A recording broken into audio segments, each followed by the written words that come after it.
Hello బర్నీ sir, నమస్తే అండి. ఎలా ఉన్నారు? సూపర్ అండి. మీరు సూపర్, ఆల్వేస్ ఎనర్జీ. నిజంగానే ఇక్కడ పెట్టి చెప్తున్నా. Sir thank you sir. నిజంగా ఎంతో మంది యంగర్ జనరేషన్స్కి కానీ ఎంతో మంది యాక్టర్స్కి కానీ ఒక బెస్ట్ ఇన్స్పిరేషన్. మెయిన్ లీడ్గా ఎలా చేయొచ్చు, విలన్గా ఎలా చేయొచ్చు, ఎక్సలెంట్ ఆర్టిస్ట్గా ఎలా చేయొచ్చు అనేది బెస్ట్ ఎగ్జాంపుల్ సార్. చాలామంది సీరియల్స్కి వెళ్తే హీరోలు ఎవరు అంటారు, హీరోగా ఉంటే మళ్ళీ సీరియల్స్కి వెళ్తే మళ్ళీ ఆపర్చునిటీ రాదంటారు. విలన్గా చేస్తే అమ్మో మెయిన్ లీడ్ చేసి విలన్గా ఏంటి అని అడుగుతారు. విలన్గా చేసిన తర్వాత మళ్ళీ మెయిన్ లీడ్ చేయరేమో అంటారు. అందరికీ కూడా స్టాంపింగ్ దింపేశారు సార్ మీరు ఒక బ్రాండ్గా. అంటే ఇన్స్పిరేషన్ అనే మాట మనం అది వాడచ్చో వాడకూడదో తెలియదు కానండి. టీవీ వరకు అయితే నేను ఒక మాట చెప్తానండి. ఒక్కొక్కరికి కెరీర్ ఒక్కొక్కరికి స్టార్ట్ అవుతుంది. ఒకరికి నెగిటివ్ క్యారెక్టర్స్ స్టార్ట్ అవుతుంది, కొంతమందికి హీరోస్తో స్టార్ట్ అవుతుంది. టీవీ అనేంత వరకు పలానా వ్యక్తి హీరో మెటీరియల్ అని మనం చెప్పలేము. మనం వేరే మూవీస్కి అయితే మనం చెప్పగలం ఏ ఉన్నాడు రా అని చెప్పి అంటాం. కానీ టీవీ వరకు ఒక సరైన క్యారెక్టర్ పడిపోయిందంటే మీకు ఒక 5-6 ఇయర్స్ వరకు మీకు అది తీసుకెళ్ళిపోతుంది. ఒక ప్రాజెక్ట్లో మంచి నేమ్ వచ్చిందంటే పట్టుకెళ్ళిపోతుంది అది. బట్ నాకేమైపోయిందంటే స్టార్టింగ్ కెరీర్లో అది ఒక హీరోని రీప్లేస్ చేయడం వలన వచ్చిన ఆఫర్ ద్వారా నేను హీరోగా ఎంటర్ అయ్యాను. బట్ నేను హీరో మెటీరియల్లో కాదో నాకు నిజంగా అప్పుడు తెలియదు నాకు. బట్ హీరో మెటీరియల్ కాకపోయినా మరి హీరో క్యారెక్టర్ చేసేసానేమో నేను. లైక్ ఫస్ట్ ప్రాజెక్ట్ నా కెరీర్ స్టార్ట్ అవడే మా టీవీ నుంచి స్టార్ట్ అయింది. అది విజ్ఞాన్ రత్తయ్య గారు ప్రాజెక్ట్, అది మా టీవీ సీరియల్ నా ఫస్ట్ ప్రాజెక్ట్. అది చూసి సెకండ్ ఈటీవీలో కూడా హీరోని మళ్ళీ రీప్లేస్ చేయడం వల్ల మళ్ళీ దాంట్లో కూడా హీరోగా ఎంటర్ అయ్యాను మళ్ళీ. సో ఈ 2 పాజిటివ్ క్యారెక్టర్స్ చేస్తున్నప్పుడు జస్టిల్లో నుంచి కాల్ వచ్చిందండి నాన్న సీరియల్కి. ఆ 2 సీరియల్స్ చేస్తున్నంత వరకు నేను ఏదో వెళ్తుంది అంటే నన్ను అందరు ఆర్టిస్టులు కథ ప్రొడక్షన్స్ కలిపి తీసుకెళ్తున్నారు తప్ప నేను ఒక ఆర్టిస్ట్ అని చెప్పి నాకు ఒక కాన్ఫిడెన్స్ అది లేదు అప్పటికి. బట్ వేరేజ్ నాన్న సీరియల్ చేసిన తర్వాత మీకు జస్టిల్లో సీరియల్స్ అన్ని చూడండి, అంటే మిగిలిన సీరియల్స్కి జస్టిల్లో సీరియల్స్కి చాలా డిఫరెన్స్ ఉంటుంది. మీకు డైలాగ్ డిక్షన్ కానీ, మీకు స్క్రీన్ ప్లే కానీ, సీన్ టేకింగ్ కానీ మీకు డిఫరెంట్గా ఉంటుంది. So I got opportunity to work with Murali, చాలా మంచి డైరెక్టర్ ఆయన. ప్లస్ మీకు గున్నం గంగరాజు గారి కథలు ఎలా ఉంటాయి మీకు తెలుసు కదా.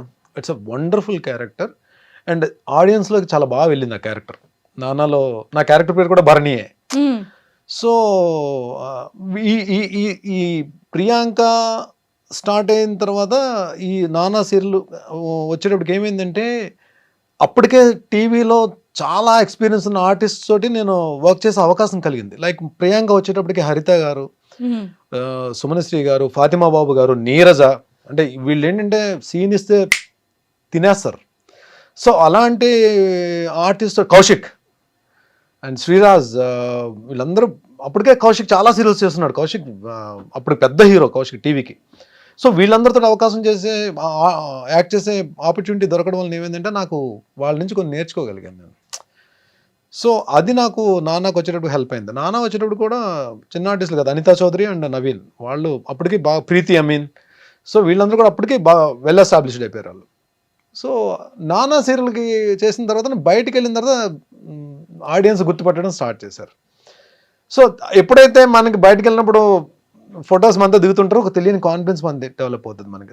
సో ఓకే, మనల్ని మనం చేస్తున్న పెర్ఫార్మెన్స్ జనాలకు నచ్చుతుందని చెప్పి నాన్న ఇంకా ఎయిర్లో ఉంది, వెళ్తుంది, టెలికాస్ట్ అవుతుంది. ఆ టైంలోనే జెమినీకి చీలాసో స్రవంతి అనే సీరియల్ గురించి ఒక మెయిన్ లీడ్కి వాళ్ళు ప్రొడక్షన్ హౌస్ సెర్చ్ చేస్తున్నారు. సో నాన్నది ఎప్పుడైతే వీళ్ళు చూసి ఈ రిఫరెన్స్ తోటి వాళ్ళ దాంట్లో అంటే ఆడిషన్ తీసుకుని ఇచ్చారు character. But చీలాసో Sravanthi 1 week telecast అండి. ఆ క్యారెక్టర్ 1 వీక్లోనే ఆడియన్స్లోకి చాలా బాగా వెళ్ళింది. అదే అంట నేను గుడ్ ఆర్టిస్టా బ్యాడ్ ఆర్టిస్టా తీసి పక్కన పెడితే ఒక ఆర్టిస్ట్కి ఒక క్యారెక్టర్ రావడం అనేది ఆపర్చునిటీ. ఇది ఇక్కడ గుడ్ ఆర్టిస్ట్ లేడు, బ్యాడ్ ఆర్టిస్ట్ లేడు. ఆర్టిస్ట్కి అలాంటి క్యారెక్టర్స్ రావడం నిజంగా ఆపర్చునిటీ. నిజంగా ఇవన్నీ స్టార్స్, టీవీ ఆర్టిస్టులు అందరూ మంచి ఆర్టిస్టులే అండి. ద థింగ్ ఈస్ ఆ క్యారెక్టర్స్ అన్న కానీ పడితే వాళ్ళకి ఒక మైలేజ్, బ్రహ్మాండమైన మైలేజ్ వస్తుంది. మీకు చూడండి కొన్ని ఇప్పుడు ఆర్కే నాయుడు అంటే మొగల్ రేకులు, అంటే టీవీస్లో వీళ్ళు ఏంటంటే ఎరా వెళ్తుంది అది. అలాగే నిరుపంకి కార్తీక దీపం, వీళ్ళకి ఒక సీరియల్ అంటే వాళ్ళు మొత్తం మారిపోతాయి, డైమెన్షన్స్ అన్నీ మారిపోతాయి మీకు. అలాగే నా వరకు వచ్చేటప్పటికి చీలాసో స్రవంతి అది నిజంగా నేను ఐ ఫీల్ నేను ఎప్పుడు కూడా చాలా హ్యాపీ ఫీల్ అవుతాను. అంటే రీసెంట్ టైమ్స్ లో కూడా నేను బయటికి 90s కిడ్స్ అందరికి కూడా చాలా ఫేవరెట్. ఇప్పటికీ అందరూ కూడా ఎవరైనా చైలాసో స్రవంతి గురించి మాట్లాడతారు. ఆర్టిస్ట్ గా నేను మాట్లాడుకోవాలంటే చైలాసో స్రవంతి ముందు తర్వాత మాట్లాడుకోవాలి. సార్, ఈ ఫిలిం అండ్ సీరియల్స్ ఈ యాక్టింగ్ కి బిఫోర్ గా అసలు బాటమ్ బాన్ ఎక్కడ, ఫ్యామిలీ బ్యాక్గ్రౌండ్ ఏంటి? నేను పుట్టింది రామచంద్రపురం అండి. స్కూలింగ్ అంతా నియర్ వైజాగ్, చెన్నైలో కూడా చదువుకున్నా. Father actually government employee, but my bad luck ఒక ఆయన సర్వీస్లో ఉండగానే 52 ఇయర్స్ అప్పుడు చనిపోయారు. అప్పుడు ఆయన ఉన్నంత వరకు నాకేం రెస్పాన్సిబిలిటీస్ అవి లేవు. తర్వాత నేను మదర్, తర్వాత నా వేరే ప్రొఫెషన్స్. ఆ తర్వాత 2003కి ఇంట్లో నాకు ఒక అన్నయ్య చెల్లి. సో డెఫినెట్గా ఇండస్ట్రీ కంటే ఎవరు ఒప్పుకోరు కదా, ఏం బాగానే ఉంది కదా నువ్వు ఈ ప్రొఫెషన్లో ఉన్నప్పుడు బాగానే ఉన్నావు కదా, మళ్ళీ అది వేరే ప్రొఫెషన్ ఎందుకు సెలెక్ట్ చేసుకున్నాను అని చెప్పి. యాక్టింగ్ అన్నది నాకు చిన్నప్పటి నుంచి నా డ్రీమ్ కాదు. యాక్టింగ్ అన్నది నేను ఆర్టిస్ట్ అవ్వాలని చెప్పి కోరిక కూడా నాకు లేదు. నేను వైజాగ్లో ఉన్నప్పుడు స్లిమ్ జిమ్లో వీ యూస్ టు ప్రాక్టీస్, జిమ్కి మార్నింగ్ వెళ్ళేవాళ్ళం. అదే జిమ్లో ప్రభాస్ గారు, ఆ టైంలో ప్రభాస్ గారు అక్కడే ట్రైన్ అయ్యేవారు. మన గౌతమ్ బ్రహ్మానందం గారు అబ్బాయి, ఎంఎస్ నారాయణ గారు అబ్బాయి, వీళ్ళందరూ కూడా అక్కడే వచ్చేవారు. వాళ్ళతో పాటు ఇంకొంతమంది ఆర్టిస్టులు కూడా వచ్చేవారు. అంటే వీళ్ళందరూ కూడా బాగా మాట్లాడేవారు. సో ఒక డిస్కషన్ జరుగుతున్నప్పుడు నేను 100 అబోవ్ ఉండేవాడిని, వెయిట్ 110 kgs ఉండేవాడిని పవర్ లిఫ్టింగ్ కొట్టిన తర్వాత. సో డిస్కషన్లో ఎవరో ఇలా పిచ్చపాటి మాట్లాడుకుంటే ఎవరో సరదా అన్నారు, భరణి కూడా ఇండస్ట్రీకి వస్తే బాగుంటుంది కదా అని చెప్పి. అంటే యువతలు ఇంకో అబ్బాయి ఎవరో, అప్పుడు నేమ్ రివీల్ చేయడం అనవసరం, అది తను ఏమన్నాడంటే, భరణి వచ్చిన ఇండస్ట్రీకి వచ్చిన విలన్ పక్కన కర్ర పట్టుకుని నిలబడి ఎస్ బాస్ అనే క్యారెక్టర్స్ తప్ప ఏమి రావు అని. తను ఏదో నన్ను కించపరచాలని ఏమో అనలేదు, తన ఫ్లోలో వచ్చేసింది అది అనేసాడు. బట్ అది ఎక్కడో నేను నా పనులు నేను చేసుకున్నా సరే, అది ఎక్కడో నాకు మైండ్లో కొంచెం ఇలా అనేసాడు ఏంటారు బాబు, అసలు యాక్టింగ్ ఏంటి, అసలు చూద్దామా, ఇండస్ట్రీకి వెళ్దామా. కొంతమంది ఏమో ఎంకరేజ్ చేశారు, కొంతమంది డిస్కరేజ్ చేశారు. సో నేనేదో నార్మల్గా ఈ ఫోటోషూట్కి వెళ్ళి ఫొటోస్ పట్టుకుని హైదరాబాద్ వచ్చాను, ఎవరికి చెప్పను, ఇంట్లో అమ్మకు కూడా చెప్పలా. హైదరాబాద్ వచ్చి ఎక్కడ మన ఈ అమీర్పేట దగ్గర ఏదో స్టూడియో ఉంటే, డబ్బింగ్ స్టూడియోలో ఉంటే ఫొటోస్ ఇచ్చేసి వెళ్ళిపోయాను. అప్పుడు ఆ టైంలో మా టీవీ సత్య సీరియల్కి హర్షవర్ధన్, మన అమృతం హర్షవర్ధన్ హీరోగా అన్నాడు. సో తనకేదో మరి వేరే స్క్రిప్ట్ ఏదో రాయడమో లేదా తను ఏదో బిజీగా ఉండడం వలన ఆ ప్రాజెక్ట్ నుంచి బయటకు వెళ్తున్నప్పుడు అది సేమ్ ఆ హీరో రీప్లేస్మెంట్ గురించి లక్కీగా నేను ఫొటోస్ ఇవ్వడం వల్ల నాకు కాల్ వచ్చింది. అలాగే నా ఇంట్రో జరిగింది. ఇంకా అక్కడి నుంచి 2003 నుంచి 2020 వరకు అసలు అంటే సీరియల్స్లో అయితే గ్యాప్ లేకుండానే వర్క్ చేశానండి. అంటే కలాం తల్లి బ్లెస్సింగ్స్ మరి ఏమో ఐ డోంట్ నో, ఎక్కడ గ్యాప్ అయితే తీసుకోలేదు. నెంబర్ ఆఫ్ సీరియల్స్ అన్ని ఆల్మోస్ట్ ఆల్ ప్రొడక్షన్ హౌసెస్లో చేశాను. రాఘవేంద్ర గారి కంపెనీలో చేశాను, దాసరి గారి కంపెనీలో చేశాను, ఆర్కా మీడియాలో చేశాను, అన్నపూర్ణలో చేశాను. అన్ని ప్రొడక్షన్ హౌస్లో నేను ఈటీవీ ఇన్ హౌస్ చేశాను, ఈటీవీ జస్టెల్లో చేశాను. సో ఆల్మోస్ట్ అన్ని ప్రొడక్షన్ హౌసెస్లో చేశాను. అలాగే లక్ ఏంటంటే దాసరి గారితో ఆయన డైరెక్షన్లో వర్క్ చేసే అవకాశం దొరికింది. మైథలాజికల్ ఏమో రాఘవేంద్ర గారి డైరెక్షన్లో వర్క్ చేసే అవకాశం దొరికింది. అలాగే ఇప్పుడు మూవీస్లో బోయపాటి గారు, హరీష్ శంకర్ గారు, బాబీ గారు, రీసెంట్ ఆల్మోస్ట్ చేయని డైరెక్టర్ లేరు, చేయని యాక్టర్ లేరు, ఒక్క నాగార్జున గారు తప్ప.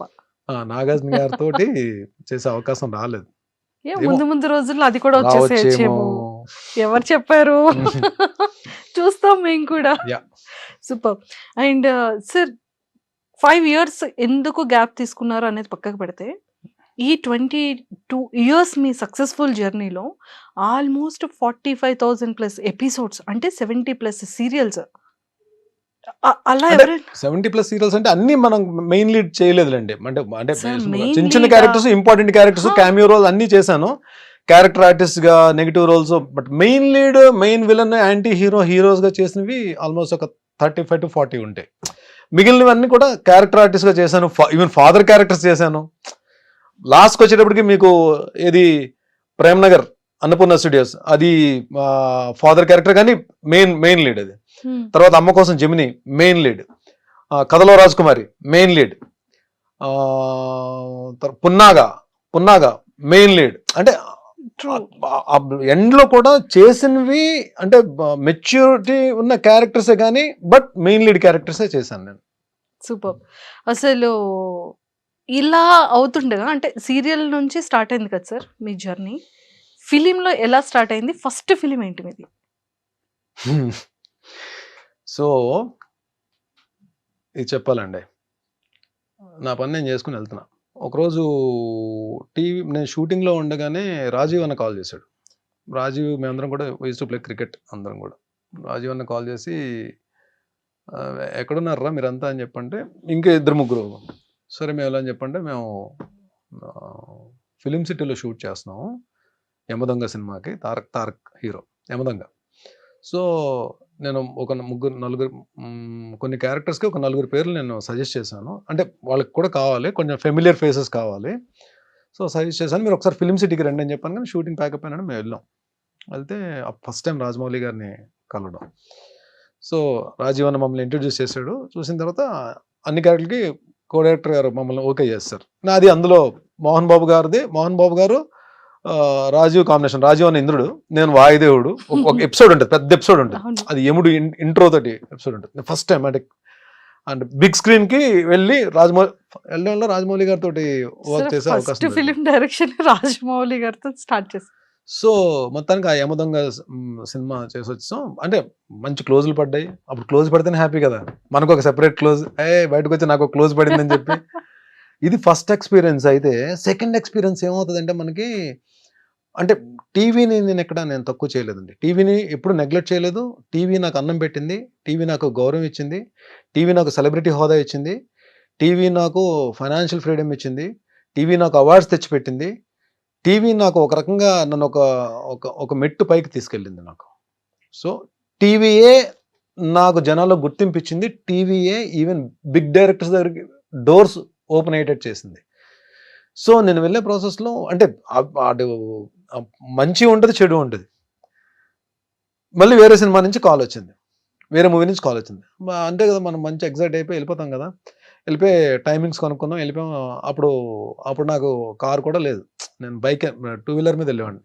సో 2 వీలర్ మీద వెళ్ళిపోయి వాళ్ళు చెప్పిన లొకేషన్కి, అప్పుడు మనకి ఈ స్మార్ట్ ఫోన్స్ లేవు కదా, లైక్ అంటే 2000 స్మార్ట్ ఫోన్స్ లేవు, నార్మల్ ఫోన్సే. కనుక్కొని కోఆర్డినేటర్ పట్టుకుని లొకేషన్కి వెళ్ళిపోయాను. లొకేషన్కి వెళ్ళిపోయి వాళ్ళు ఒక యూనిఫామ్ ఇచ్చారు, యూనిఫామ్ వేసేసుకున్నాను.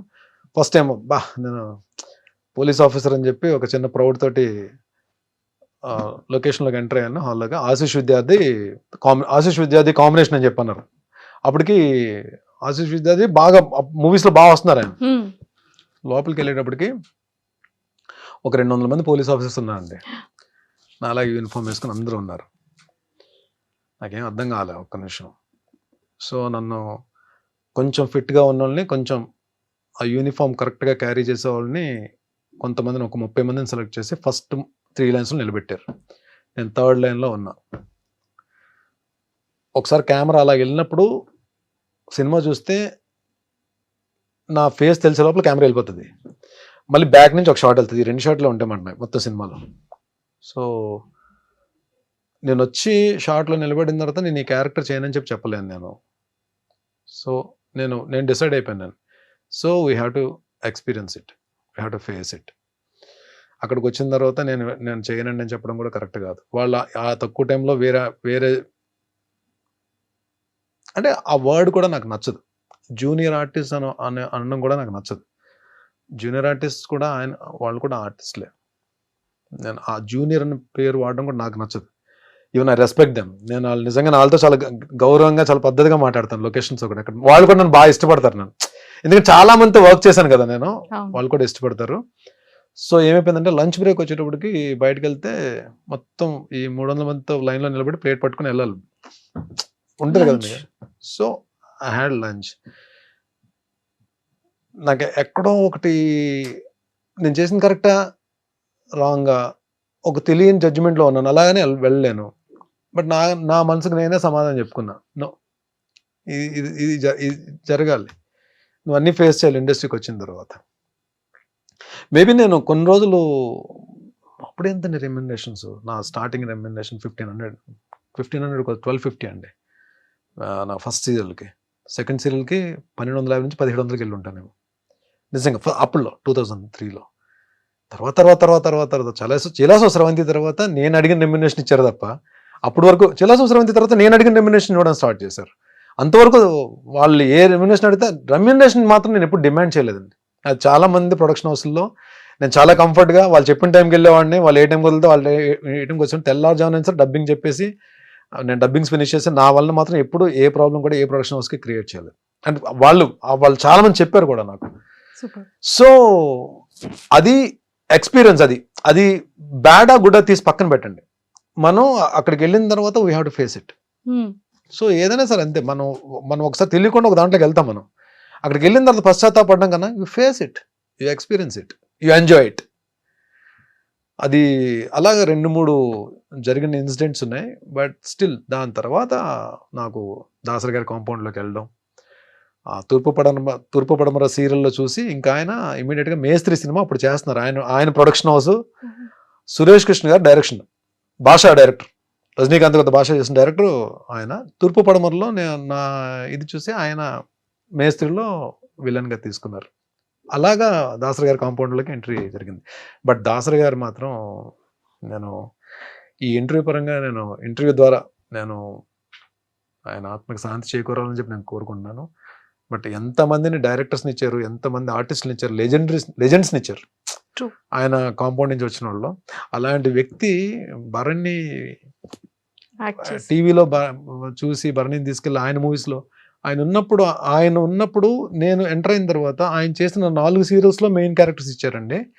ఆయన ప్రొడక్షన్ హౌస్ నుంచి వచ్చిన 3 సినిమాల్లో కూడా క్యారెక్టర్స్ ఇచ్చారు.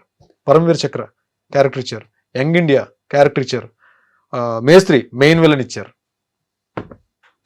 Super sir. అంటే నిజంగా దానికి కావాల్సినటువంటి లక్షణాలన్నీ ఉంటే ఒక ఆర్టిస్ట్ని ఎంత మంచి క్యారెక్టర్ అయినా అతను ఇవ్వడానికి రెడీ. True, super. అండ్ మేస్త్రి ఫస్ట్ ఫిలింలో మంచి మెయిన్ విలన్ క్యారెక్టర్. సార్ ఎలా అనిపించింది ఆ స్క్రీన్ షేరింగ్ కానీ హీరోతో? సూపర్ అండి, ఫెంటాస్టిక్. నాకు ఆ సినిమా ద్వారా పరిచయమైన ఇంకొక అద్భుతమైన ఆర్టిస్ట్, అద్భుతమైన వ్యక్తి శ్రీహరి గారు. శ్రీహరి గారితో 3 days అండి ఒక భీకరమైన యాక్షన్ ఎపిసోడ్ ఉంటుంది. అంటే ఎలా ఉందంటే దెబ్బ తగిలిందా, పడ్డానా, ఏం చేసానో తీసి పక్కన పెడితే ఇక్కడ ఇంతకు మించి మనం ప్రూవ్ చేసుకోవడానికి ఒక ప్లాట్ఫామ్ మనకు దొరకదు అని ఆలోచన తప్ప వేరేదేం లేదు. అందులో మీకు చాలా తక్కువ మంది ఆర్టిస్టులు ఈ యాక్షన్ దీంట్లో పర్ఫెక్ట్ టైమింగ్తో ఉంటారు. అంటే పంచ్ పడిపోద్ది మన మీద అన్నట్టు ఉంటుంది తప్ప ఇక్కడికి వచ్చి అవుతుందండి పంచ్ నిజంగా తగిలినట్టు ఉంటుంది. మనకి మూవీస్లో చూస్తే దానికి స్పెషల్ ఎఫెక్ట్స్ వేయకపోయినా సరే పంచ్ మనకు పడిపోయినట్టు ఉంటుంది. అలా ఉంటుంది శ్రీహరి గారి టైమింగ్. మీకు మెగాస్టార్ చిరంజీవి గారు ఒకరు, శ్రీహరి గారు ఒకరు, కొంతమంది చాలా తక్కువ మంది హీరోస్ ఉన్నాయి ఆర్టిస్ట్లో. మనకి ఆర్ఆర్ లేకపోయినా, స్పెషల్ ఎఫెక్ట్స్ లేకపోయినా, నార్మల్గా ఏమీ లేకుండా చూసిన సరే పంచ్ తగిలేసినట్టు ఉంటుంది. అంటే అంత టైమింగ్లో ఉంటుంది అలా యాక్షన్ ఇది. ఆ యాక్షన్ సీక్వెన్స్లో శ్రీహరి గారు ఒక మాట చెప్పారు, చాలా మంచి ఫైట్ జరుగుతుంది, వెళ్ళి పడిపోతే కట్ అని చెప్పి వచ్చేసారు నా దగ్గర శ్రీహరి గారు. నా తెలంగాణ యాస ఉంటుంది కదా, తమ్ముడు అని చెప్పి తమ్ముడు అని మాట్లాడి, ఇది మీ కెరీర్, ఇప్పుడే మీరు స్టార్ట్ చేస్తున్నారు కెరీర్. సో ఎలా ఉంటుందంటే మీ దీంట్లో మీలాంటిది అంటే మీ కెరీర్ స్టార్టింగ్లో ఎవరికైనా సరే ఆలోచన ఎలా ఉంటుందంటే మనం ప్రూవ్ చేసేసుకోవాలని ఉంటుంది. ఈ ఆలోచన, ఈ తపన ఉంది దీంట్లో. మీరు సరౌండింగ్స్ చూసుకోరు. ఇప్పుడు చూడు, నేను వచ్చి ఆయన ఏంటంటే ఇక్కడ పడ్డావు కాబట్టి సరిపోయింది, ఇక్కడ పడితే చూడని చూపిస్తే అక్కడ ఏముందంటే 2 మేకులు ఉన్నాయన్నమాట. అంటే వెళ్ళి పడితే హెడ్ తగిలిందంటే అయిపోయింది, నీ కెరీర్ అయిపోయింది. ఇక్కడతో నీ కెరీర్ అయిపోతుంది Bharani. This what you want అంటే మనం అమ్మా నాన్నలకి మనం చెప్పుకుని, మన పేరెంట్స్కి కానీ, మన బ్లడ్ రిలేషన్ కానీ చెప్పుకుని ఒక చోట వర్క్ చేసినప్పుడు ఎన్నో ఆశలు పెట్టుకుంటారు. బట్ ఇలాంటిది మనం యాక్షన్, ఎస్పెషల్లీ యాక్షన్ సీక్వెన్స్ అప్పుడు నువ్వు పడేటప్పుడు వీళ్ళు కూడా ఇక్కడ అందరూ ఉంటారు, కానీ ఎవరు వర్క్లో వాళ్ళు బిజీ ఉంటారు, అన్నీ చూసుకోవాలని లేదు, మనమే చూసుకోవాలి జాగ్రత్తగా అని చెప్పి ఒక 5 minutes క్లాస్ తీసుకున్నారు ఆయన. అంటే ఇవన్నీ అంటే నాకు కెరీర్ స్టార్టింగ్లో ఇలాంటి అడ్వైజ్లన్నీ కూడా నాకు చాలా హెల్ప్ అయ్యాయి. నాకు ట్రూ, నిజంగా ఇంత మంచి యాక్టర్కి ఏదైనా అయ్యుండుంటే, దెబ్బ తగిలి ఉండుంటే, ఫేస్ కి ఏదైనా అంటే మంచి యాక్టర్ చెడ్డ యాక్టర్ తెలియదు కానీ దెబ్బ తగిలింటే మాత్రం డెఫినెట్ ప్రమాదం. అంటే ఆ సినిమాలో ఇద్దరితో పెద్ద యాక్షన్, మోహన్ బాబు గారితో action sequence.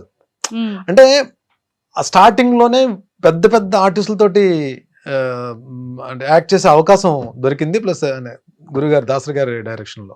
Super. And sir బాహుబలిలో కూడా చేశారు. యాక్చువల్లీ ప్రభాస్ గారు మీరందరూ కలిసి జిమ్ చేసేవాళ్ళు.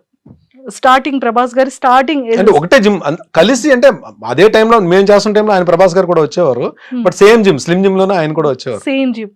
సో యాక్టింగ్ చేసేటప్పుడు అంటే ఆ బాహుబలిలో ఉండేటప్పుడు ఆ ఇంట్రాక్షన్ జరిగిందో ఇద్దరు? ప్రభాస్ గారికి నాకు కాంబో లేదండి, కానీ ప్రభాస్ గారు రాణా గారు ఇద్దరు కూడా లొకేషన్ లోనే ఉండేవారు. ఎందుకంటే ఏదో ఒకటి అక్కడ ఏదో ప్రాక్టీస్ జరుగుతూనే ఉండేది. బట్ నాకు ఆయన నేను ఎందుకంటే ఒక్క రాజమౌళి గారు లొకేషన్ లోనే ఏంటంటే అక్కడ చిన్న ఆర్టిస్ట్ పెద్ద ఆర్టిస్ట్ అవి ఏమి ఉండవు, అందరు కలిసి కూర్చొని లంచ్ చేస్తారు. లంచ్ లో అందరు మొత్తం ఆల్ రమా మేడము, డైరెక్టర్ రాజమౌళి గారు, వల్లి గారు మొత్తం అందరూ ఒక దగ్గర కూర్చుంటారు, ఆర్టిస్టులు అందరూ ఒక దగ్గర కూర్చుంటారు. నాకేంటి అప్పటికే ప్రభాస్ బాహుబలి 1 కన్నా ముందే ఆయన బాగా ఎస్టాబ్లిష్ అయిపోయారు. ఆయన టాప్ దీంట్లో ఉన్నారు. అందరు రానాగారాలు అందరూ కూర్చుంటే నాకు అక్కడ అదే టేబుల్ మీద నాకు ప్లేట్ పెట్టారు. మనకి చిన్న బ్యాడ్ ఎక్స్పీరియన్స్లు ఉన్నాయి కదా, ఎక్కడో చిన్నది ఉంటుంది, ఒరే బాబు మనకు నిజంగానే అక్కడికి వెళ్ళి కూర్చునే స్థాయి ఉందా, అర్హత ఉందా, ఇలా అంటే మన ఆలోచన ఇలా ఉంటుంది. So I don't know, but ఇమీడియట్గా అంటే వాళ్ళు ఏంటంటే ఓన్ చేసేసుకుంటారండి, అక్కడ మనిషిని ఓన్ చేసేసుకుంటారు. వాళ్ళే అడిగేస్తారు, మనం ఇది కావాలని చెప్పి మనం ఏది అడగక్కర్లేదు. మరిని రామ్మ కూర్చో అని చెప్పి రమా గారు పిలిచేస్తారు. రమా గారే మనకి ఏమన్నా కావాలంటే టచ్ అప్ ఆవిడే చేసేస్తారు. రమా మేడమే మన ఆర్నమెంట్స్ ఏమైనా ఉంటే ఆవిడే సెట్ చేసేస్తారు. అసలు మనం ఇది కావాలి, ఇది ఏంటి మన మిర్రర్లో కూడా చూసుకోవాల్సిన అవసరం లేదు. షార్ట్లోకి వెళ్ళినప్పుడు పర్ఫెక్ట్గా తీసుకెళ్ళి నిలబెడతారు. అంటే వాళ్ళు ఆర్టిస్ట్ని మాత్రం భలే ట్రీట్ చేస్తారండి. అది మాత్రం ఆ లొకేషన్లో అంటే వర్కింగ్ స్టైల్ అలాగే ఉంటుంది, బట్ ట్రీట్మెంట్ కూడా అలాగే ఉంటుంది. బట్ ఆ టైంలోనే మాట కలిసాం కానీ, బట్ అప్పటికి నేను నా గెటప్లో ఉన్నాను, అది మార్తాండవర్మ క్యారెక్టర్. ప్రభాస్ నన్ను చూసి ఆయన ప్రభాస్ గారు గుర్తుపెట్టుంటారు, బట్ నేను ఎప్పుడు అక్కడ ఒక 3 days 4 days ఆయన వచ్చున్నారు ఆయన లొకేషన్కి. బట్ నేను కలిసి మన ఇద్దరం స్లిమ్ జిమ్లో కలిసి వర్క్ చేసాం అని చెప్పి నేను ఛాన్స్ తీసుకొని చెప్పలేదు నేను. బట్ చెప్పినా ఆయన డెఫినెట్గా పాజిటివ్గా రియాక్ట్ అవుతారు, I know about him. But నాకేందుకంటే నేను ఫస్ట్ టైం అంత పెద్ద దీంట్లో రమ్యకృష్ణ గారు, నాజర్ గారు, సత్యరాజ్ గారు వీళ్ళందరూ కాంబినేషన్ ప్లస్ ఒక 500 మంది జూనియర్ ఆర్టిస్టులు, వీళ్ళందరితో కలిసి అది ఎపిసోడ్ కదా నాది. నా టెన్షన్లో నేను ఉన్నాను. ప్లస్ ఎందుకంటే నేను ఈ మూవీ యమదొంగకి రాజీవ్ అన్న రిఫరెన్స్ తోటి వెళ్ళాం కాబట్టి ఆ క్యారెక్టర్ ఏం తీసుకోలేదు. బట్ దీనికి ఆడిషన్ ఆయనే చేశారు. ఆయన ఆఫీస్కి పిలిచి ఆయన హోమ్ థియేటర్లో కూర్చొని మొత్తం డోర్స్ అని వేసేసి ఆడిషన్ తీసుకున్నారు రాజమౌళి గారు ఆ క్యారెక్టర్. తెలుగు తమిళ్ 2 డైలాగ్స్ చెప్పాలన్నమాట. అంటే సేమ్ డైలాగ్స్, తెలుగు వెర్షన్ ఒక షాట్, తమిళ వెర్షన్ ఒక షాట్. ఆ టెన్షన్, తమిళ డైలాగులు కూడా ఉన్నాయని చెప్పి ఆ దీంట్లో ఉండేవాడిని కాబట్టి ఎవరిని పెద్ద పలకరించి నా పనిలో నేను ఉండేవాడిని అనమాట. But it was a great experience working with Rajamouli sir. కలాం తల్లి. నెక్స్ట్ ఫిలిమ్స్ లో రాజమౌళి సార్ నెక్స్ట్ అంత మనం రాజమౌళి గారి సినిమాలో 2 సినిమాలు చేసాం కానీ మన కాల్ వచ్చేస్తుంది అనుకుంటే అది పొరపాటు అండి. అది ఎవరో లక్, ఎవరు మావాడు షానాడు కదా, పేరే ఛత్రపతి శేఖర్ అని పెట్టారు. అంటే రాజమౌళి గారి మూవీస్ లో మ్యాక్సిమం ఉంటాడు. శేఖర్ కి లక్ ఉంటది కానీ అందరు ఆర్టిస్టులకి అలా రాదు, అంటే రిపీట్ చేయడానికి రాదు. But one thing I'm sure about that, ఈ క్యారెక్టర్ కి భరణి పనికొస్తాడు అంటే అది ఒక సీన్ క్యారెక్టర్, ఒక షాట్ క్యారెక్టర్, భరణి పనికొస్తాడు అని చెప్పి ఆయన కనిపిస్తే మాత్రం ఎక్కడున్నా పట్టుకెళ్తారు సార్. నిజంగా డైరెక్టర్స్ మైండ్ లో అంతమంది యాక్టర్స్ ఎలా ఉంటారు సార్ ఆ మైండ్ లో? అంతే, అది మనం అంతే, అదొక few people are like walking encyclopedia అంతే. సూపర్. అండ్ చాలా మంది యాక్టర్స్ తో కూడా చేశారు. అంటే బాలయ్య బాబు గారు అఖండ 2లో కూడా ఉన్నారు. అఖండ 2 చేస్తున్నాను మీకు ఎలా ఎవరు చెప్పారు మీకు? అంటే మేము బ్యాక్ ఎండ్ రిలీజ్ అవ్వలేదు కదండి. రిలీజ్ అవ్వకపోయినా పర్లేదు సార్, కానీ అఖండ 2లో ఉన్నారు సార్. అఖండ 2లో బాగుంటుందండి, మంచి యాక్షన్ ఎపిసోడ్ ఉంటుంది. అంటే అది సిచ్యువేషన్ ఏంటని నేను చెప్పడం కరెక్ట్ కాదు కానీ మంచి ఎపిసోడ్ ఉంటుంది. నన్ను కొట్టిన తర్వాత ఆయన చెప్పే డైలాగులు పేలిపోతాయి, నెక్స్ట్ లెవెల్ ఉంటాయి. అంటే ఆ మూమెంట్ ఉంటుంది. ఆయన బాలయ్య గారు అంటే బాలయ్య గారు బోయపాటి గారు అంటే మీకు డైలాగ్స్ ఎలా ఉంటాయో తెలుసు కదా, మామూలుగా ఉండదు అది. అలాంటిది ఆ ఎపిసోడ్లో చెప్పే స్ట్రాంగ్ డైలాగ్స్, అంటే మంచి జనాల్లోకి వెళ్ళే డైలాగ్స్ నన్ను కొడుతూ చెప్తారు, అది బాగుంటుంది dialogues. Super sir. Balayya Babu గారికి మీకు ఏమైనా మెమరబుల్ మూమెంట్స్ ఏమైనా? బాలయ్య బాబు గారికి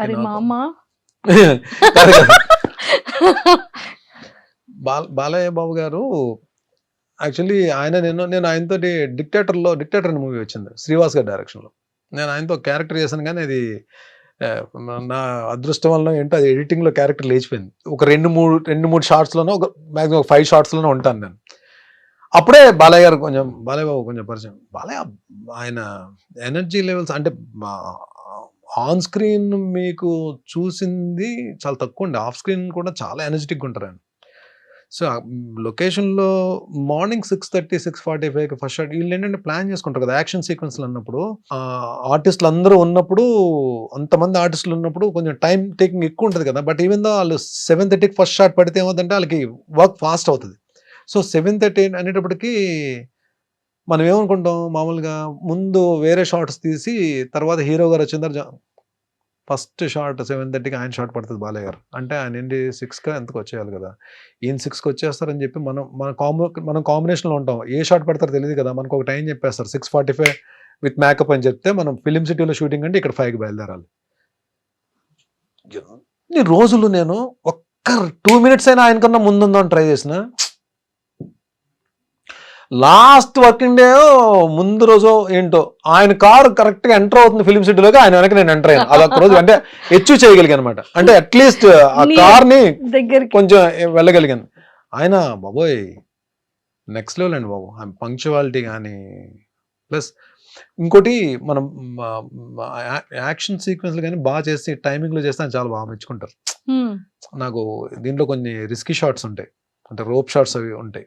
అది లక్కీగా ఏంటంటే అంతమంది మనకి ఎలా ఉంటుంది మన మైండ్ సెట్, అంతమంది ఆర్టిస్టులు వెయిట్ చేస్తున్నప్పుడు, ఇంత ప్రొడక్షన్ హౌస్, ఒక పక్క ఫైట్ మాస్టర్స్, ఒక 2 కెమెరాస్, వీళ్ళందరూ ఉన్నప్పుడు మనం ఒక సింగిల్ టేక్ చేయకపోతే మన గురించి అందరూ మళ్ళీ వెయిట్ చేయాలి. మనకు అది ఒకటి ఉంటుంది కదా మైండ్లో. లక్కీగా ఒక రిస్కీ షాట్ సింగిల్ టేక్లో అయిపోయింది. ఇమీడియట్గా బాగా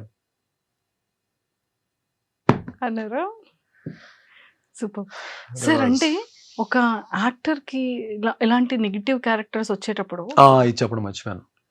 మనం యాక్షన్ సీక్వెన్సెస్లో అలాంటి రిస్కీ షాట్స్ మనం చెయ్యాలి. మనం కెమెరా ముందు నిలబడి డైలాగ్స్ చెప్పడం కూడా కాదండి. ఇప్పుడు ఈ రోజు రేపు మనకి అంటే ఆల్మోస్ట్ ఈవెన్ ఓటీటీ ప్లాట్ఫామ్ కానీ, ఈ మా బిగ్ స్క్రీన్స్ కానీ, పెద్ద హీరోస్ చేస్తున్నప్పుడు ఎక్కడో జరిగే యాక్షన్ సీక్వెన్స్లో పడతాం మనం వెళ్ళి. సో కదా, ఈ యాక్షన్ సీక్వెన్స్లో పడినప్పుడు రిస్కీ షాట్స్ చేయడానికి మనం అమ్మో ఈ షాట్ నేను చేయలేను అన్నాం అనుకోండి, అక్కడ డూప్ని పెట్టి చేయించవచ్చేమో, కానీ నెక్స్ట్ మూవీ మళ్ళీ మనకు కాల్ రాదు. What it you have to risk there. అక్కడ రిస్క్ చేయాలి. నేను చేయలేను అంటే ఆ టైంకి డూప్ని పెట్టేస్తారు. మన కాస్ట్యూమ్ తీసేసి డూప్ కేసి ఆ షార్ట్ ఫినిష్ చేస్తారు. కానీ అక్కడ ఏమవుతుంది నెక్స్ట్, బర్నీ వద్దులండి యాక్షన్ సీక్వెన్స్ 100కి మనోడు చేయలేనని చెప్పంటాడు. అది వెళ్ళిందంటే కరెక్ట్ కాదు. అది మనం రిస్క్ చేయాలి. ఆ రిస్క్ చేయాలంటే మనకు ఫస్ట్ ఉండాల్సింది ఏంటి? ఫిజికల్ ఫిట్నెస్ ఉంటే, మనం ఫిట్నెస్లో ఉంటే ఎలాంటి రిస్క్ షాట్ అయినా చేయడానికి మనకి ముందు చెప్పేస్తుంది. ఇది connection between heart and mind. ఇది గట్స్, దీన్ని జాగ్రత్తగా తీసుకెళ్ళరా అని చెప్పి ఆ టైమింగ్లో కానీ చేయగలిగితే మనం happily we can do. Super. కానీ ఆ రూఫ్ కట్టేటప్పుడు కానీ, ఆ ఫైటింగ్ సీక్వెన్సెస్లో కానీ ఎంత జాగ్రత్తగా ఉన్నా ఖచ్చితంగా చిన్న చిన్న దెబ్బలు 100% మీకు అలా వెళ్ళి లారీని వెళ్ళి ఎక్కడో ఉంటుంది. లారీ ఆల్మోస్ట్ ఒక 40 feet దూరంలో ఉంటుంది. వెళ్ళి లారీకి వెళ్ళి గుద్దుకుంటే ఆ లారీ నిండా గన్నీ బ్యాగ్స్ ఉంటాయి. నాతో పాటు బ్యాగ్స్ అన్ని కింద పడతాయి. ఇది షార్ట్. ఇది షార్ట్ తేడా అయింది అనుకోండి, మళ్ళీ కిందకి పడిన గన్నీ బ్యాగ్స్ అన్ని మళ్ళీ లారీ ఎక్కించాలి కదా. ఇక్కడ ఎంత వర్క్ కదా వీళ్ళకి. అంటే అది అలా వెళ్ళిపోతుంది ఫ్రేమ్లో షార్ట్. ఫ్రేమ్లో మనకు సినిమా చూసినప్పుడు అలా వెళ్ళిపోతుంది, కానీ దాని వెనక ఎంత ఉంటుందంటే వర్క్ అసలు బ్లాస్ట్లు అవుతాయి పర్ఫెక్ట్గా. మళ్ళీ నా ల్యాండింగ్ కూడా పర్ఫెక్ట్గా ల్యాండ్ అవ్వాలి. ఏది దాన్ని తగులుకొని బ్యాగ్స్ అన్ని మీద పడుతున్నప్పుడు కూడా ల్యాండింగ్ కరెక్ట్గా ల్యాండ్ అవ్వాలి. ఎక్స్ప్రెషన్ మిస్ అవ్వదు, పెయిన్ ఎక్స్ప్రెషన్ ఇవ్వాలి. ఇంతలో పెయిన్ ఎక్స్ప్రెషన్ ఇవ్వాలి. At the same time dust అంతా పడుతుంటది, కింద నుంచి బ్లోయర్స్ తో కొడుతుంటారు. మళ్ళీ కింద నుంచి బ్లోయర్స్ తో కొడుతుంటారు కదా డస్ట్ కి. ఆ డస్ట్ నోట్లోకి వెళ్తుంటది, ముక్కులోకి వెళ్తుంటది, కళ్ళలోకి వెళ్తుంటది. స్టిల్ ఇక్కడ అంటే ఈవెన్ మనం హీరోస్ నిజంగానే వాళ్ళు చేసే యాక్షన్ సీక్వెన్స్ మనకు అలా వెళ్ళిపోతాయి, కానీ ఫైట్ చేస్తారంటాం. కానీ రియల్లీ దే వర్క్ హార్డ్ అండి. రియల్లీ అంటే చాలా పేషెన్స్ ఉండాలి. వాళ్ళు నిజంగా మెగాస్టార్ గారు ఆ ఊరికనే మెగాస్టార్ అవుతారండి. అందరూ కూడా వెంకటేష్ గారు, పవర్ స్టార్ గాని వీళ్ళందరూ కూడా, తారక్ వీళ్ళందరూ కూడా అంటే నిజంగానే వాళ్ళ పేషెన్స్ గానీ, వాళ్ళంతా ఫోకస్డ్‌గా వర్క్ చేసే విధానం గానీ, దే లవ్. అంటే ఇక్కడికొచ్చిన తర్వాత మనం థియేటర్‌లో చూసి క్లాప్స్ కొట్టి విజిల్స్ ఏస్తాం. బట్ వెనక చాలా హార్డ్ వర్క్ చాలా ఉంటుంది. హార్డ్ వర్క్ ఉంటది. సో, అందుకే మూవీ షూటింగ్ గూడా అంత డ్యూరేషన్ పడుతూ యెస్. ఉంటుంది. యెస్. సార్ స్కిన్ కేర్ ఎలా తీసుకుంటారు? హెయిర్ పాడవకూడదు, స్కిన్ పాడవకూడదు. హెయిర్ పాడైపోయిందండి. హెయిర్ లూజ్ అయిపోయింది. హెయిర్ చాలా పోయింది. స్కిన్ కూడా ఏంటంటే నేను మేబీ నేను స్కిన్‌కి స్పెషల్‌గా నేనేం కేర్ ఏం తీసుకోవట్లేదు. మరి నేను అంటే మేబీ నా స్కిన్ కూడా పెద్ద సన్ స్క్రీన్ అవి ఏమో అంటే అంత పర్టిక్యులర్‌గా నేను చేసే క్యారెక్టర్స్ అన్నీ దెబ్బలు తగిలించుకునే క్యారెక్టర్‌లే కదా! పెద్ద గ్లామర్‌గా పెద్ద ఏం అవసరం ఉండదు. పెద్ద మేకప్ కూడా ఎయరు. ఏదో ఏస్తే మసి రాసేస్తారు మొఖానికి. లేదా బ్లడ్ ఏదో పడతది. అంటే నేను ఇప్పుడు చేస్తున్న క్యారెక్టర్స్ అన్నీ మూవీస్‌లో అందరు హీరోల చేత దెబ్బలు తినే క్యారెక్టర్లే కదా మాక్సిమం వస్తాయి. మంచి క్యారెక్టర్లు వచ్చినప్పుడు గ్లామర్ ఓరియెంటెడ్ క్యారెక్టర్స్ ఇంకేం వస్తాయిలేండి మనకి. ఒకవేళ వచ్చినప్పుడు చూద్దాం. దాని గురించి అప్పుడు స్కిన్ కేర్ తీసుకుందాం. ప్రస్తుతానికైతే ఈ స్కిన్ ఒప్పుకున్నారు డైరెక్టర్లు అందరూ. సార్ సో ఇలా ఈ యాక్టింగ్ దాని గురించి పక్కకు పెడితే కొంచెం మళ్ళీ మనం పర్సనల్ గురించి మాట్లాడుకుందాం.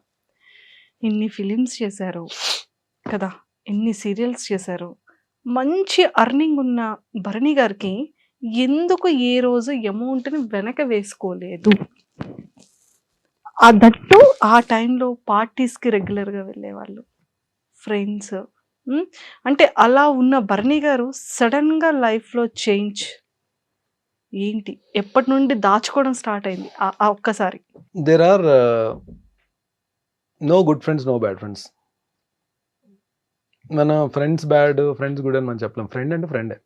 ఫ్రెండ్ అని పేరు పెట్టామంటే రెండుండవు, గుడ్ బ్యాడ్ ఉండదు. ఫ్రెండే. ఫ్రెండ్షిప్లో బ్యాడ్ ఉండదు, గుడ్డే ఉంటుంది. మన ఎదుగుదలకు కానీ, మన సక్సెస్కి కానీ, మన డౌన్ఫాల్కి కానీ, మన హ్యాపీనెస్కి కానీ, మన పీస్ ఆఫ్ మైండ్కి కానీ, మన ఫైనాన్షియల్ ఫ్రీడమ్ కానీ మనమే కారణం అండి. ఎవ్వరు కారణం కాదు దానికి.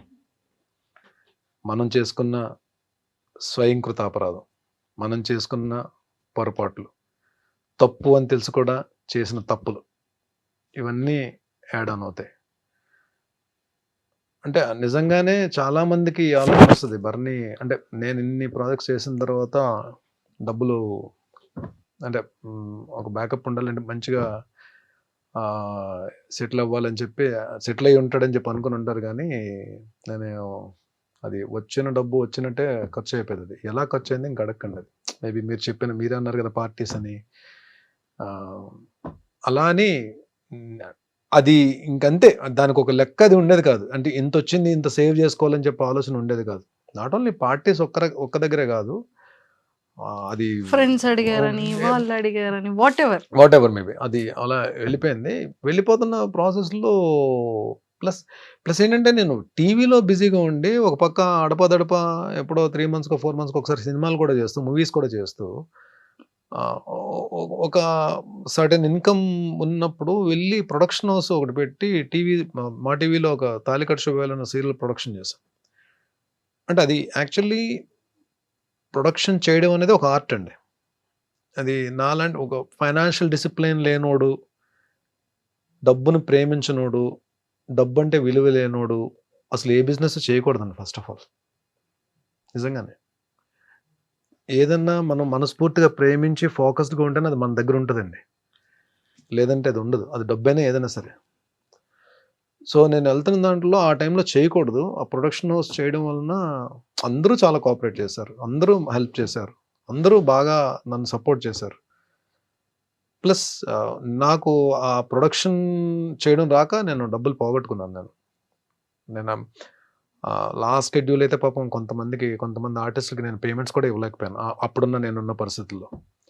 ఏవైతే ఇంట్రెస్ట్‌లకి తెచ్చిన అమౌంట్స్ అయితే ఉన్నాయో అవి క్లియర్ చేయగలిగాను తప్ప, లాస్ట్ షెడ్యూల్ నేను కొంతమందికి పాపం నేను ఇవ్వలేకపోయాను. బట్ వాళ్ళు కూడా తెలిసిన తర్వాత ఆర్టిస్టులే కాబట్టి కొంతమంది బాధపడి ఉండొచ్చు. కొంతమంది మాత్రం సరే డబ్బులు బాగా పోయాయి కదా అని చెప్పి కొంతమంది అంటే లాస్ట్ షెడ్యూల్ వరకు అయితే మొత్తం క్లియర్ చేస్తాను. అందరికి ఎవరికి ఇది లేదు. కొంతమందికి నేను ఇవ్వలేకపోయాను. వాళ్ళు కూడా అడగలేదు. బట్ డెఫినెట్లీ వాళ్ళకి ఏదో రోజు నేను పిలిచి మరి నేను అంటే చిన్న చిన్న పెద్ద పెద్ద అమౌంట్లు ఏం కాదులేండి. ఆ లాస్ట్ షెడ్యూల్ అంటే ఏముంటాయండి, మేము 3-4 డేస్ వర్కింగ్ డేస్ పేమెంట్స్ ఉంటాయి అలా. అవి ఒక ముగ్గురికి నలుగురికి అంతే. ఇది ఏ ఇయర్ లో సార్ జరిగింది? ఇది 2015 అండి. 2015 నుంచి 2016 16. పన్నెండు టాప్ మంది తగిలిందండి. అంటే తెలుసు చాలా పెద్ద అమౌంట్ పోయిందని తెలుసు. బట్ ఆ 2011-2012లోనే నాకు ఒక అద్భుతమైన వ్యక్తి పరిచయం ఉన్నారు నా లైఫ్లో. ఆరెంజ్ ఫిలిం నుంచి నాగబాబు సార్. ఆయన పాపం డబ్బులు పోగొట్టుకుని ఉన్నారు. ఎట్ ఏ టైం మీది? నేను ఇక్కడ సీరియల్ అయిపోయిందని తెలుసు. మార్నింగ్ 6:30 కాల్ వచ్చింది నాకు. ఎక్కడున్నావు అంటే ఇంట్లో ఉన్నానంటే పలానా చోటకి రా అని చెప్పన్నారు. వెళ్ళాను. నేను ఇద్దరం కాఫీ తాగుతూ కూర్చొని మాట్లాడుకుంటున్నాం. లైఫ్లో ఒకటి గుర్తుపెట్టుకోవాలని, కొన్ని జరగాలి లైఫ్లో, కొన్ని జరగాలి. జరిగితేనే కొన్నిటి విలువ తెలుస్తుంది. అలా వెళ్ళిపోయింది అనుకో, దేని విలువ తెలియదు. కొన్ని జరగడం మన మంచికే. నువ్వు నిజంగా చాలా లక్. ఎందుకంటే